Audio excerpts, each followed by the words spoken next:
I'm the team lead on House of Cards. I'm Andreas, I'm the producer. I'm Suzanne, and I'm an artist and designer. I'm Michael, and I'm a designer as well. I'm Brandon, and I'm programmer. And we've had a very interesting start to our semester. So as you guys might remember, we had a very big redesign of the game over the summer. So we switched it to an isometric perspective, and with that we had to change a lot of the core mechanics. It's been a really fun exploration for both the designers and programmers. We thought it would be like super cool at first to just be moving around cards on screen. It's kind of boring to do it with each card individually, so we came up with a really interesting drawing mechanic that I can't wait to show you guys. And because our team is so small, each person can take real ownership of the development.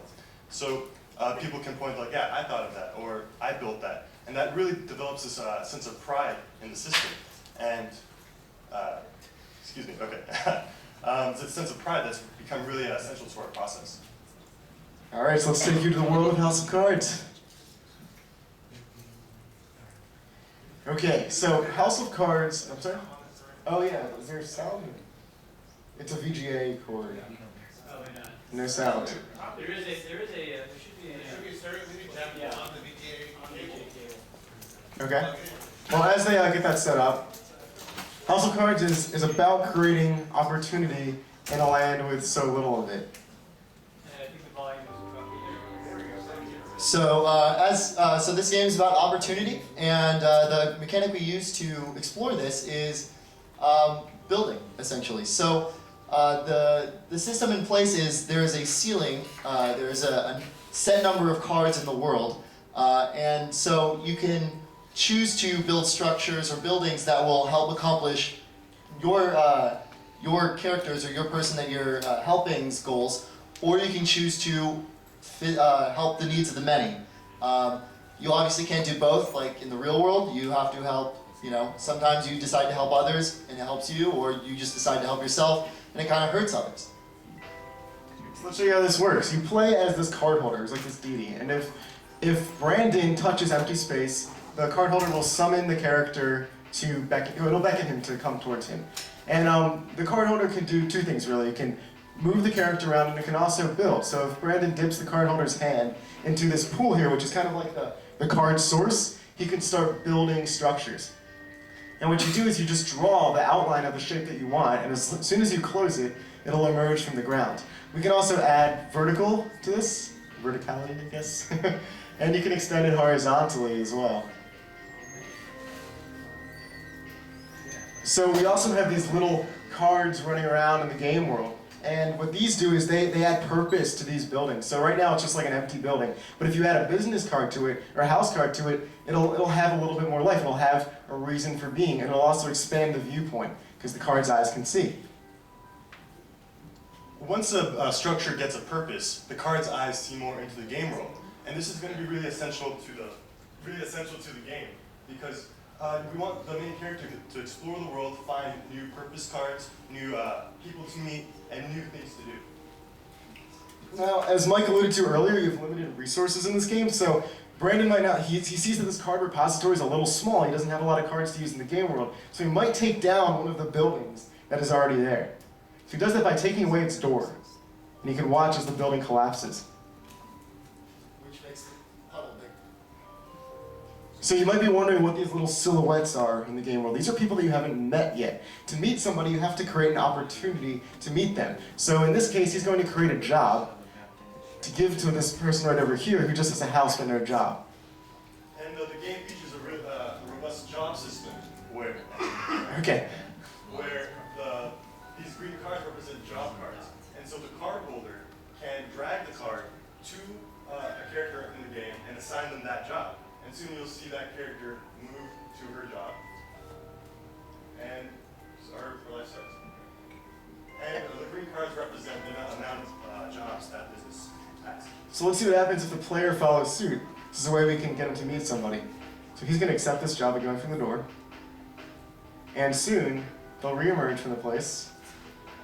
She's now colored, which means that she has met the player, and the player is able to access her thoughts by using the game's in-game social network, which we call Cardboard.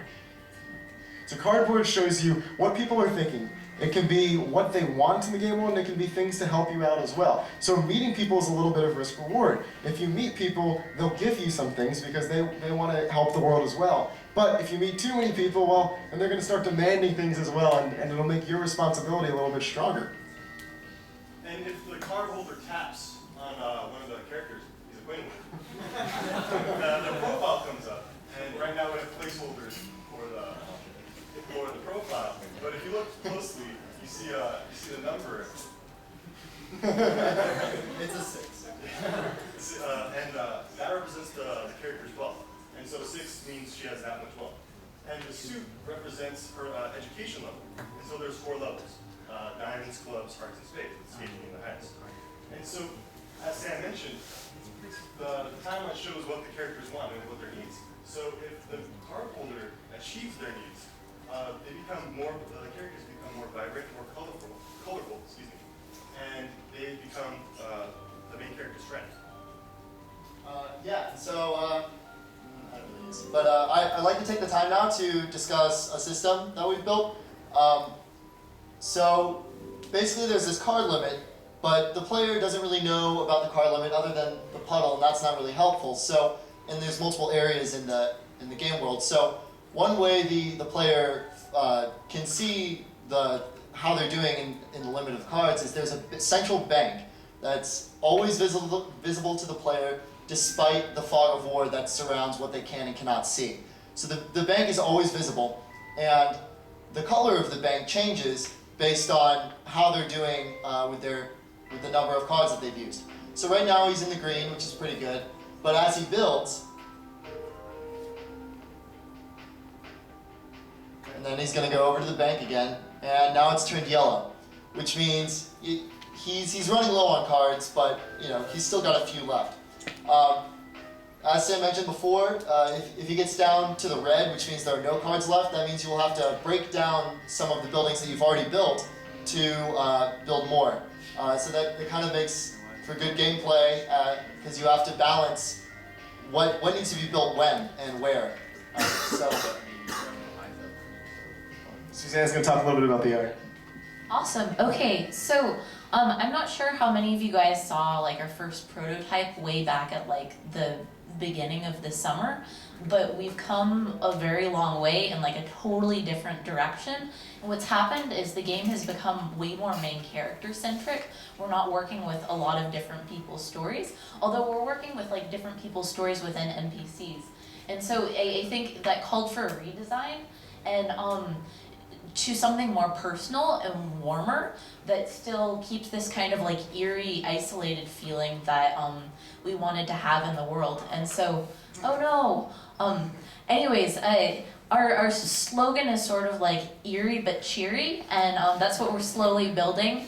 And a lot of these guys are like placeholders, and we're still like constantly building concepts and like finalizing assets and stuff. But like this guy, this main character, is our newest guy, and that's going to be more of like the feel of what the game will look like, and more of the color scheme as well.